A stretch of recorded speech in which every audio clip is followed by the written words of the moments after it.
Estamos de vuelta para contarles que por unanimidad el Tribunal Oral de Temuco declaró culpable a Martín Pradenas por los 2 delitos de violación y 5 de abuso sexual cometidos contra 6 víctimas. La Fiscalía está pidiendo en este momento 41 años de cárcel para él y la sentencia se dará a conocer el próximo viernes 26 de agosto. Estamos con el fiscal del caso, Miguel Rojas, quien ha querido conversar con nosotros esta mañana aquí en Televisión Noticias. Fiscal, muchas gracias por conversar con nosotros. Buenos días.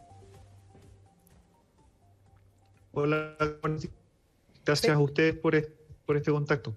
Sí, lo primero, preguntarle cómo evalúa el Ministerio Público este veredicto entregado por la justicia, entendiendo que aquí se acogen todos los cargos que se habían presentado contra Martín Pradenas. Sí, efectivamente, nosotros tomamos este veredicto, este pronunciamiento judicial con tranquilidad. Esa tranquilidad está envuelta con una satisfacción porque efectivamente se acogieron cada uno de nuestros argumentos, cada una de las imputaciones que efectuamos, con una multiplicidad de todo que fue evidente y que fue recogida por este contundente veredicto. Pero esta tranquilidad y esta satisfacción también tiene que ser, hay que tomarla de esa forma, porque lo que se ha acreditado son 7 delitos distintos respecto a los cuales hay 6 víctimas que sufrieron estos hechos.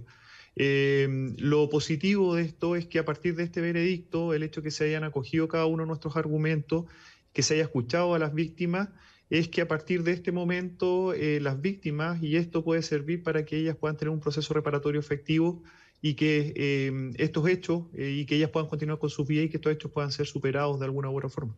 Fiscal, usted ha señalado que este caso podría marcar un hito en términos de la persecución penal de casos con perspectiva de género. ¿Por qué es tan importante esta resolución de la justicia en este caso en particular? Sí, bueno, este fallo y otros que ha obtenido la Fiscalía vienen a recoger lo que es la perspectiva de género.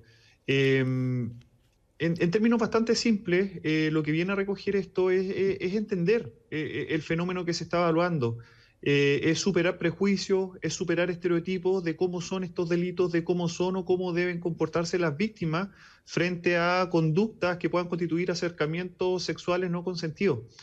No olvidemos que en nuestra sociedad, lamentablemente, y en el ámbito penal en el que nosotros nos desenvolvemos, a veces es muy mal visto que frente a un acercamiento sexual no consentido una víctima nada haga.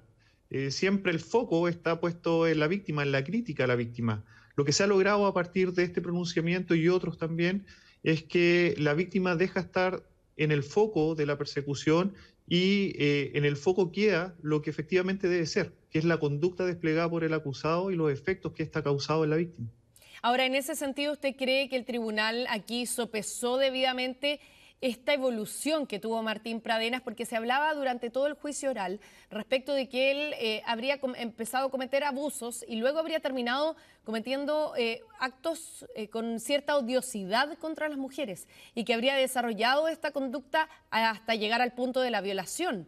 ¿Usted considera que el tribunal acogió esa y entendió el sentido de lo que estaba planteando el Ministerio Público en esa evolución que tuvo el imputado?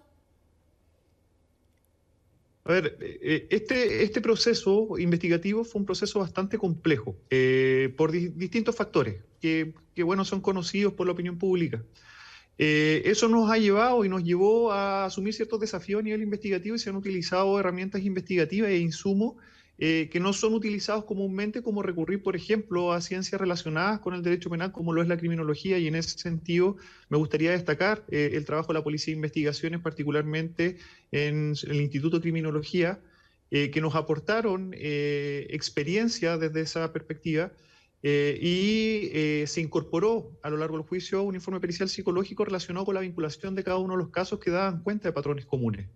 Pero estos patrones comunes efectivamente fueron evolucionando en el tiempo.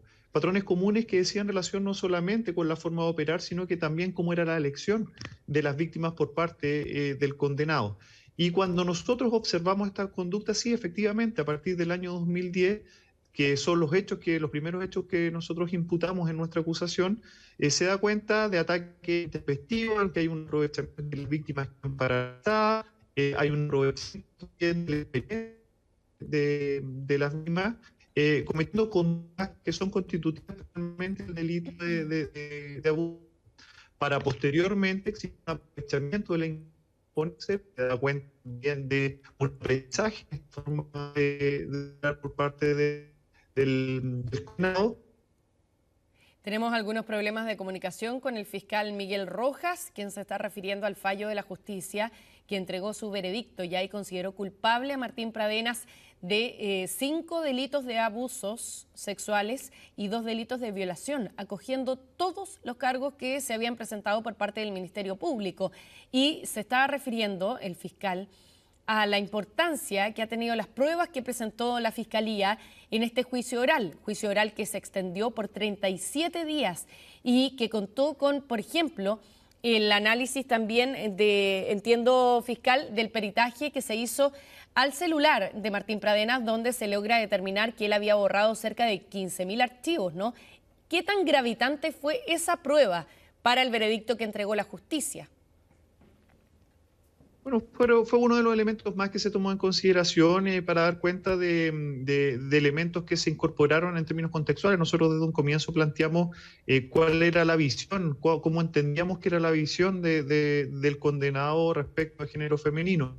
Y a partir de la obtención de elementos que fueron obtenidos de esos dispositivos electrónicos, se pudieron obtener ciertas fotografías o medios audiovisuales que daban cuenta de esa pretensión y que fue efectivamente acogido por el tribunal. Ahora, aquí hay una figura bien preocupante que surge también en este caso y que no la aborda nuestra legislación específicamente. Sí hay otros países que la están acogiendo y que tiene que ver con el femicidio suicida. En el caso de Antonia Barra, se planteó por parte de su familia que la decisión que ella había tomado de quitarse la vida estaba motivada por esta violación que había sufrido, abuso y violación por parte de Martín Pradenas.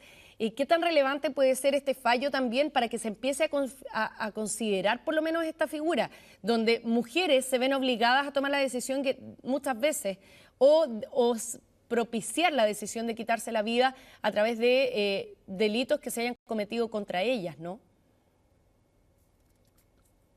Sí, efectivamente creo que va a ser uno de los elementos, uno de los insumos que se utilizará posteriormente si es que va a ser objeto de discusión esto en la sede respectiva.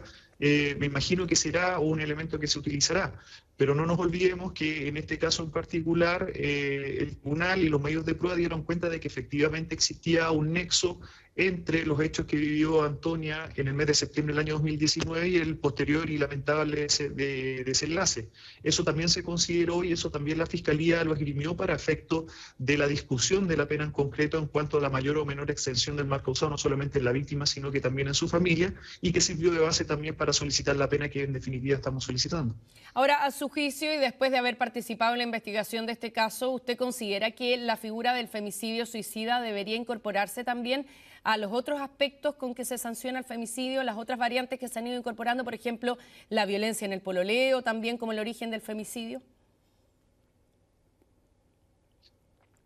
Puede ser objeto de discusión. Nosotros no estamos dentro del ámbito o la sede en la cual se tienen que establecer cierta normativa especial en el ámbito penal. Lo que sí yo puedo reafirmar es que efectivamente esa circunstancia fue considerada en nuestra investigación y fue considerada también para la solicitud de la pena que estamos estableciendo, y eso fue expresamente establecido en la audiencia en la cual se discutió la determinación de la pena, y fue considerado también en cuanto a los medios probatorios, en cuanto particularmente un peritaje de servicios médicos legales en el cual da cuenta de que existe un evidente nexo causal entre la comisión de este delito y el suicidio de la víctima, lo que sirvió de base también para establecer el quantum de la pena que se ha solicitado por la Fiscalía. Ahora, ¿qué expectativas tienen ustedes respecto de la condena que se decrete de la cantidad de años que tenga que cumplir Martín Pradenas, considerando que aquí, por ejemplo, tiene irreprochable conducta anterior como atenuante, ¿no? Sí, nosotros, en virtud del principio de objetividad que rige nuestro actual, nosotros reconocimos la minorante de responsabilidad penal de la irreprochable conducta anterior. No tenía condenas pretéritas, no tenía anotaciones pretéritas, ni la participación de delitos, por lo menos registrados dentro del sistema o el registro civil. Y en ese sentido nosotros solicitamos la pena establecida por la ley considerando este factor que nosotros señalamos y que destacamos, que es la extensión del mal causado. A partir de lo anterior solicitamos las penas más altas posibles respecto del ámbito en el cual nos podíamos desenvolver de acuerdo a nuestra legislación. ¿Y qué le parece la posibilidad de que la defensa de Martín Pradenas pida la nulidad del juicio? Bueno, me parece anticipado decretarlo desde ya. Recordemos que el recurso de nulidad dice relación con la sentencia definitiva que, como bien tú decías, va a ser expuesta recién el día 26 de agosto del presente año.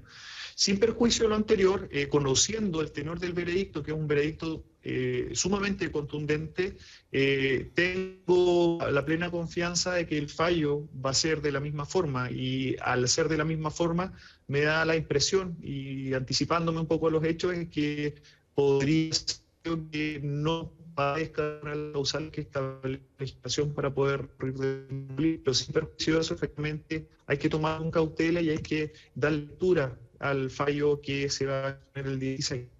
Fiscal Miguel Rojas, le queremos agradecer por haber estado conversando esta mañana con Chilevisión Noticias sobre este fallo que sin duda sienta un precedente en la historia judicial chilena, sobre todo en lo que tiene que ver con juicios en materia de género, con perspectiva de género. Muchas gracias, buenos días.